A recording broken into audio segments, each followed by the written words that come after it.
Rapaz, se ajeita aí na cadeira, que hoje eu vou te contar uma daquelas histórias que marcam a vida da gente. História que aconteceu lá nas Serras do Espírito Santo, em Domingos Martins, cidade bonita, cheia de verde, mas que também guardam os mistérios daqueles que fazem a espinha arrepiar. Não é caso inventado não, meu amigo, é relato de estrada, coisa que um caminhoneiro vive e nunca esquece. Eu me lembro como se fosse ontem. Era uma noite fria, daquelas que a serra cobre tudo de neblina. O relógio do painel já passava das 11 horas e eu estava subindo devagar, com o motor do meu bruto gemendo pesado nas curvas. O freio a motor ecoava pelas montanhas e o farol mal vencia a cortina branca que escondia a estrada. Só quem já encarou estrada de serra de noite sabe o peso que é. O silêncio da mata parece que gruda na gente e cada estalo do galho, cada sopro de vento vira companhia indesejada. Naquele trecho, além da solidão, eu carregava preocupação. Tinha um jovem ajudante comigo, o Mateus, rapaz novo, recém-chegado no trecho. Era filho de um amigo meu lá de Vitória e me pediu carona para ganhar experiência. Eu aceitei porque o garoto parecia animado. Mas no fundo eu sabia, estrada de madrugada não é lugar para coração mole. E naquela noite ele ia descobrir isso do jeito mais difícil. Conversa dentro da bolha era pouca. Ele olhava pela janela, encantado com as luzinhas das casinhas no vale lá embaixo, e eu só dizia para ele não se distrair. Estrada não perdoa descuido. A cada curva, a cada neblina mais fechada, eu lembrava de histórias antigas que os motoristas mais velhos me contavam. Histórias de gente que sumiu sem deixar rastro, de vultos que apareciam no meio da pista e até de caminhão que rodou sozinho serra abaixo como se alguém tivesse puxado o volante. A gente ria dessas coisas de dia, mas de noite, no escuro, toda lembrança pesa diferente. Foi na altura da Pedra Azul, ponto famoso da região, que a coisa começou a esquisitar. Primeiro, notei que a estrada parecia mais deserta que o normal. Não vinha carro nenhum, nem luz de farol subindo ou descendo. Só nós dois ali, como se o mundo tivesse parado. O Mateus comentou: "Seu Zeca, parece que tá todo mundo dormindo, estrada deserta demais."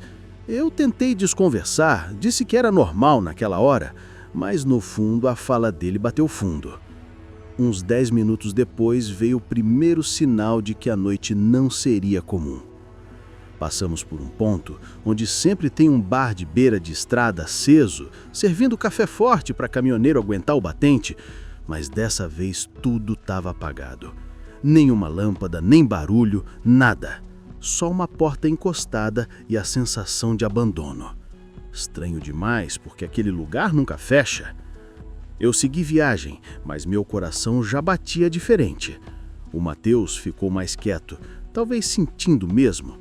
Até que na próxima curva fechada, bem onde a neblina estava mais grossa, a sombra de alguém apareceu no meio da pista. Era uma figura alta, parada de frente para o caminhão, como se não tivesse medo.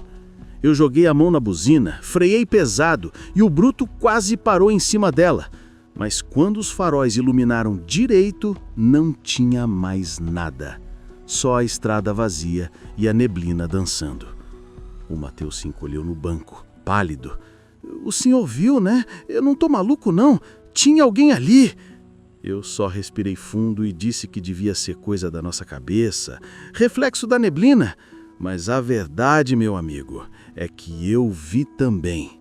Vi e senti aquele frio no estômago, como se a estrada tivesse nos avisando de algo. A viagem continuou, lenta, pesada, com o caminhão vencendo cada subida. Mas dali em diante nada mais parecia normal.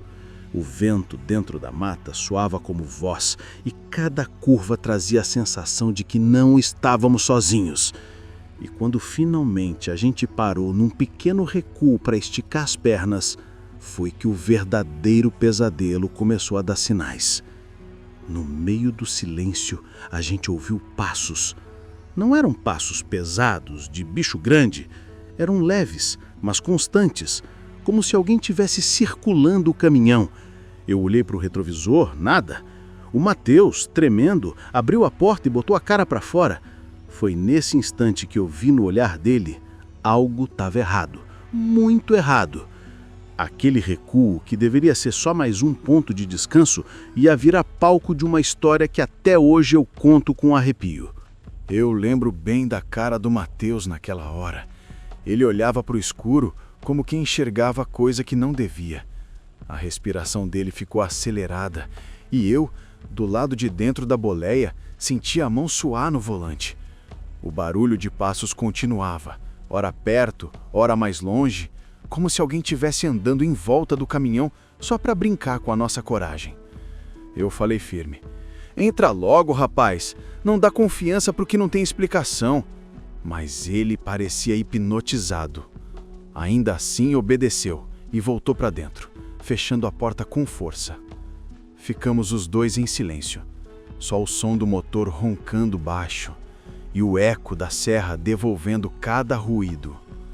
A estrada de Domingos Martins é bonita de dia, cheia de verde e cheiro de terra molhada, mas de noite vira um labirinto de sombras.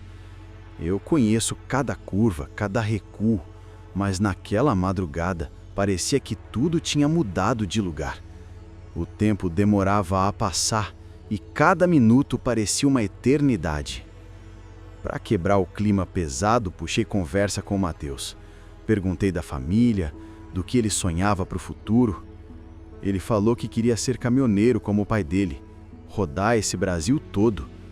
Contou que desde criança escutava as histórias da estrada e ficava sonhando com o dia em que ia viver aquilo. Eu olhava para o garoto e pensava, tomara que não seja essa noite que ele vai lembrar para o resto da vida. Seguimos viagem, mas a sensação de que alguém nos acompanhava não passou. A cada curva, eu olhava pelo retrovisor, esperando ver luz de farol atrás, mas não vinha nada. A estrada parecia só nossa, como se o mundo inteiro tivesse apagado. Foi quando avistei lá na frente um ponto de luz fraca. Parecia uma lamparina ou lanterna balançando na beira da estrada. Reduzi, me aproximei devagar e o coração já batia mais forte. Naquele instante, o Matheus falou baixinho: "Olha, tem alguém acenando." E de fato, a silhueta de uma pessoa estava ali, levantando o braço, pedindo carona. Parecia ser uma moça, magra, cabelo comprido, roupa clara, mas tinha algo estranho no jeito que ela se movia. Não dava para ver o rosto direito, só a forma iluminada pelo farol. Eu cheguei a encostar o caminhão, mas alguma coisa dentro de mim gritou para não parar. Acelerei de novo e passei direto. Pelo retrovisor, vi a figura se desfazer na neblina, como fumaça soprada pelo vento. O Matheus ficou branco, parecia que ia desmaiar. "Seu Zeca, aquilo não era gente, não. Eu vi a roupa-tela sumir no ar." Eu só balancei a cabeça, tentando não dar bandeira do medo que também me pegou, mas a verdade é que eu vi igual. Depois disso, o silêncio virou nosso companheiro. Nenhum dos dois queria mais falar, até que meia hora mais tarde, chegamos a outro recuo da estrada. Resolvi parar porque o cansaço já pesava e eu não queria arriscar. Desliguei o motor e o silêncio foi absoluto. Nem grilo, nem vento, nada. Um vazio estranho. Foi nesse silêncio que escutamos outra coisa. Vozes. Não era uma só, mas várias, sussurrando baixo, como se conversassem entre si. O som vinha da mata fechada, subindo e descendo, sem que a gente entendesse palavra nenhuma. O Matheus agarrou meu braço e disse: "Eles estão chamando a gente." Eu respondi firme: "Ninguém está chamando nada, rapaz, fica quieto." Mas a verdade é que aquelas vozes mexiam comigo. Não soavam como um eco comum da serra, eram diferentes, quase humanas, e pior, pareciam se aproximar. De repente, um estalo forte no mato. Galho quebrando, passo pesado. Eu já ia ligar o caminhão de novo quando algo aconteceu. O vidro do lado do Mateus ficou embaçado, como se alguém tivesse soprado de fora. E bem ali surgiu uma marca de mão. Uma mão fina, alongada, que deixou os dedos desenhados no vidro como se fosse feita de gelo. O Mateus gritou, abriu a porta e pulou para fora sem pensar. Eu corri atrás, mas a neblina engoliu ele em segundos. Eu gritava o nome dele e só o eco respondia. O silêncio da serra foi quebrado por mais passos, dessa vez correndo em volta, como se dezenas de pessoas estivessem brincando de cercar a gente. Voltei correndo para o caminhão, buzinei forte, acendi todos os faróis. A luz iluminou só a neblina densa e nada mais. O Mateus tinha sumido. Meu coração disparava, a respiração falhava, e eu não sabia se devia entrar no mato atrás dele ou fugir dali de vez. Mas naquele instante, juro pra você, eu senti uma coisa gelada encostar na minha nuca, como se alguém tivesse passado a mão. Não havia mais como fingir que era só imaginação. E foi nesse ponto que eu percebi. A estrada não estava apenas vazia. Ela estava viva e queria levar alguém com ela. Eu fiquei parado na beira da estrada, coração disparado, buzina ainda ecoando pela serra, mas sem resposta nenhuma. O Mateus tinha sumido como se nunca tivesse existido. A neblina engolia tudo e o silêncio voltava a tomar conta, pesado, sufocante. Eu gritava o nome dele mais uma vez, mas só escutava o próprio chamado voltando como um deboche. De dentro da boleia, as luzes do farol cortavam um pedaço pequeno da estrada. E foi nesse espaço iluminado que vi algo que quase me fez largar o caminhão para trás. Uma sombra atravessou, lenta, como se deslizasse. Não tinha forma de gente nem de bicho, era alongada, retorcida e parecia se arrastar sem tocar o chão. Quando a sombra passou, eu ouvi de novo as vozes, dessa vez mais claras, murmurando coisas que não faziam sentido, mas que arrepiavam até o último fio de cabelo. Eu precisava decidir, entrar no mato atrás do garoto ou fugir dali de vez. O instinto dizia para acelerar e sair correndo, mas a consciência pesava. Como é que eu ia encarar o pai dele se voltasse sozinho? Fechei os olhos, respirei fundo e resolvi. Peguei a lanterna, que sempre carrego na boleia, meti o pé no chão frio da serra e fui em direção ao barulho. Cada passo era uma luta. O mato fechava na frente, a lanterna tremia na minha mão e o ar parecia mais gelado a cada metro. Foi aí que encontrei o primeiro sinal do Mateus. O boné dele, caído no chão, bem no meio de um caminho de terra batida. Peguei o boné, chamei de novo, mas nada. Só a mata respondendo com mais estalos, como se tivesse coisa andando atrás de mim. Continuei, firme, até que eu vi. Era a voz dele, fraca, chamando: "Seu Zeca!" O som vinha de mais adiante, misturado com o vento. Corri, tropeçando, mas cheguei num ponto onde a neblina estava tão densa que nem a luz da lanterna vencia. E no meio dela, juro, vi o Mateus. Ele estava parado, imóvel, com os olhos fixos, olhando para o nada. Chamei, balancei o braço, mas ele não reagiu. Quando dei um passo a mais, a figura dele se dissolveu, como se fosse feita de fumaça. No lugar, só ficou a neblina. Meu corpo inteiro gelou. Eu não sabia mais o que era real. Na volta para o caminhão, percebi que a estrada tinha mudado. Não sei explicar, mas parecia que eu não reconhecia mais o caminho. Os recuos, as curvas, até as árvores estavam diferentes.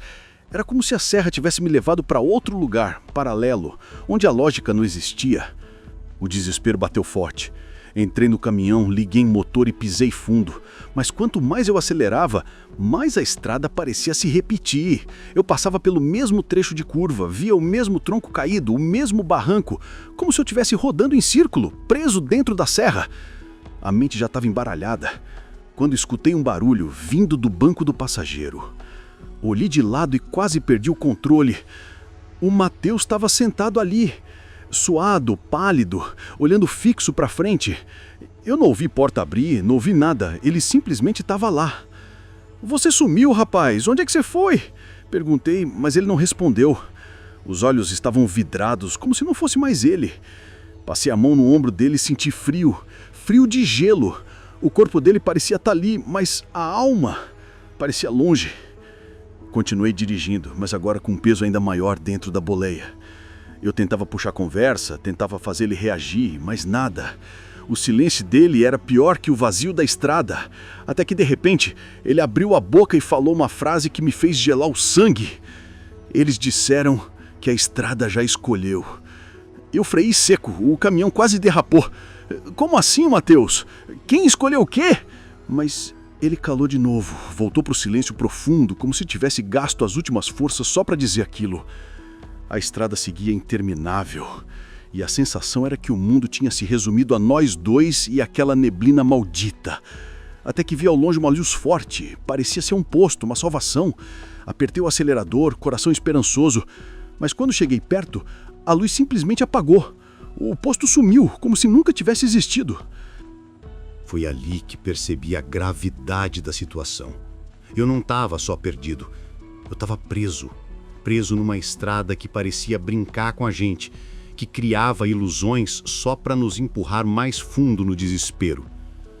E a cada quilômetro, a presença do Matheus ao meu lado ficava mais estranha. Ele respirava pesado, como se estivesse carregando algo dentro, e o olhar vazio parecia cada vez mais distante. Eu já não sabia se ele tinha voltado de verdade ou se a estrada tinha me devolvido outra coisa no lugar dele. Foi nesse ponto que o desespero bateu no fundo. Eu encostei o caminhão, desliguei o motor e desabei no volante. Mas antes que pudesse respirar fundo, escutei a voz dele novamente, agora clara, firme, olhando direto para mim. Seu Zeca, a estrada não vai deixar a gente sair. E foi aí, meu amigo, que eu entendi que a noite só estava começando. Eu sentei na boleia, cabeça baixa, coração batendo feito um martelo. A neblina parecia querer engolir o caminhão inteiro. E o Matheus estava ali do meu lado, calado, imóvel. Parecia que a estrada tinha feito um pacto com a gente, um acordo silencioso que só ela entendia. Respirei fundo e decidi. Se a estrada queria testar a gente, eu ia encarar. Acelerei devagar, mantendo os olhos grudados na luz fraca que surgia lá adiante. Cada curva parecia um desafio, cada tronco, cada barranco, um obstáculo que a serra colocava só para nos enlouquecer. E então eu percebi algo estranho. A sombra na neblina, antes solitária e confusa, começou a se afastar da gente. Era como se a estrada tivesse nos dado uma chance de sair, mas a condição era encarar tudo até o fim. O Matheus finalmente respirou, devagar, como se estivesse saindo de um transe profundo. Ele me olhou e disse com a voz trêmula: Seu Zeca, eu senti que não estava mais sozinho, mas não sei se era eu mesmo. Eu não respondi, só continuei dirigindo, sentindo cada metro da estrada como se fosse o último. Chegamos a uma curva conhecida, aquela que dá para ver a cidade lá embaixo. E ali, pela primeira vez desde que a noite começou, vi luzes reais, pessoas, casas, sinal de vida. A sensação foi tão forte que apertei o freio devagar e respirei fundo. A estrada tinha nos testado, nos confundido, mas a persistência valeu. Matheus olhou para mim, olhos ainda vidrados, e murmurou: Acho que a estrada nos deixou ir. Eu só balancei a cabeça, sem palavras. Sabia que aquela experiência ia marcar ele e eu para o resto da vida. A estrada tinha ensinado a gente a respeitar, a ouvir o silêncio e a perceber que nem tudo que parece real, realmente é. Chegamos na cidade ainda cedo, antes do amanhecer. Matheus saiu do caminhão, ainda meio trêmulo, mas vivo. Ele me agradeceu várias vezes e eu só disse: Rapaz, essa estrada tem memória. Nunca esquece ninguém que passa por ela sem cuidado. Ele sorriu de lado, mas o olhar dele dizia que a lição tinha sido profunda. Eu fiquei mais um tempo na boleia, olhando a serra, a neblina que ainda se dissipava, e pensei em quantas histórias aquelas curvas guardavam. Histórias de caminhoneiros, Viajantes, moradores, todas com pedaços de mistério e alerta. A estrada de Domingos Martins é linda, mas quando a noite cai, ela mostra que o verde e a serra têm vida própria. E você que está me ouvindo lembra, estrada de madrugada não é lugar para brincadeira. Respeita os limites, confia no instinto e nunca subestime o silêncio das serras. Muitas coisas ficam escondidas, esperando o momento certo para se revelar. Se você gostou dessa história, deixa seu comentário contando o que achou e me diz se já passou por algo parecido. Se inscreve no canal para não perder os próximos relatos de estrada que eu trago para vocês, sempre com histórias reais de suspense e mistério do nosso Brasil. E se quiser continuar nessa vibe de terror, vai lá no vídeo do último roteiro que eu postei. Lá tem outra história de estrada que vai te arrepiar do início ao fim. E tenho certeza que você não vai esquecer tão cedo. A estrada é longa, meu amigo, mas o que ela guarda é para quem tem coragem de encarar até o fim. E essa noite em Domingos Martins, essa noite, a estrada escolheu ensinar a gente a respeitar o que não se vê.